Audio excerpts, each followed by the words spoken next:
In this video, guys, I'm gonna show you how to hit massive jumps like this with huge whips. If you guys wanna learn how to do this and are still like a beginner intermediate, make sure you guys watch all the way to the end because I'm gonna show you how to do this.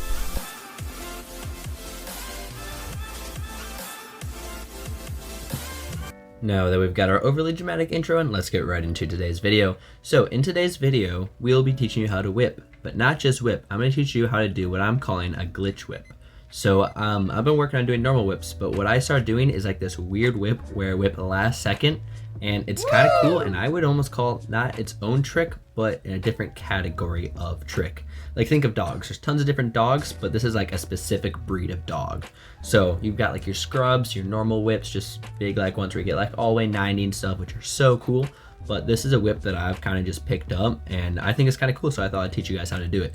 So I'm going to be teaching you how to do these, what I'm calling glitch whips, which is where you go off the jump, you carve into it, and so you take off from the left side, and you're going to land on the right side landing on a bit of an angle, like 15-25 degrees. This whip is not very hard to learn, and I'm going to teach you guys how to do it. So to keep this video short, I'm going to break it down into 3 different parts. I'm going to break it down to takeoff, air, and land. So start off with takeoff. So when you're going off your jump, you're going to want to have a nice little carve into it. Depending on if you're whipping left or right, you're going to want to come in from the left and then carve off to the right side as you're going off the jump, or from the right, carve into the left. And remember, whatever way you carve, you're going to be landing on the opposite side of that landing. So if I start off on the right side and I carve in and then I launch to the right, well, make kind of a left turn into the right, I'll be in that like back right corner.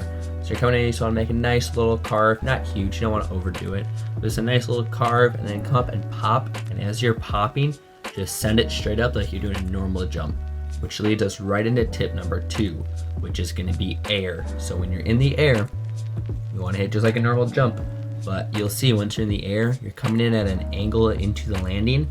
So with a normal whip, normally what you do is you take your bars and you twist it and push out your back to get it like almost 90 sideways.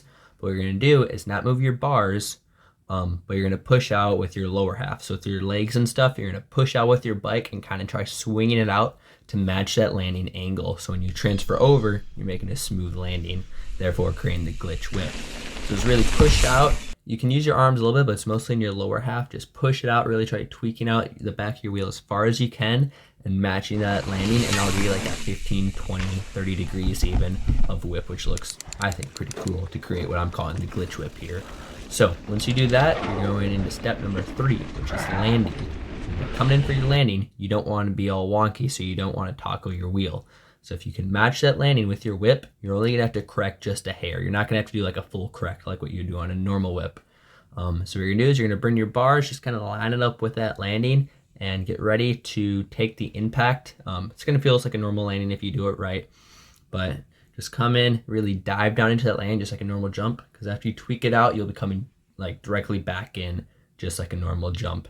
So if you guys can get those 3 tips down, you will have what I'm calling the glitch whip mastered. Just keep practicing it and stay tuned for more videos, because I'm going to bring you guys a lot more of these tutorials on kind of weird and funny tricks and some perfectly normal tricks that you guys can master and really add to your style. But thanks for watching today's video, and I'll see you guys tomorrow with a brand new video.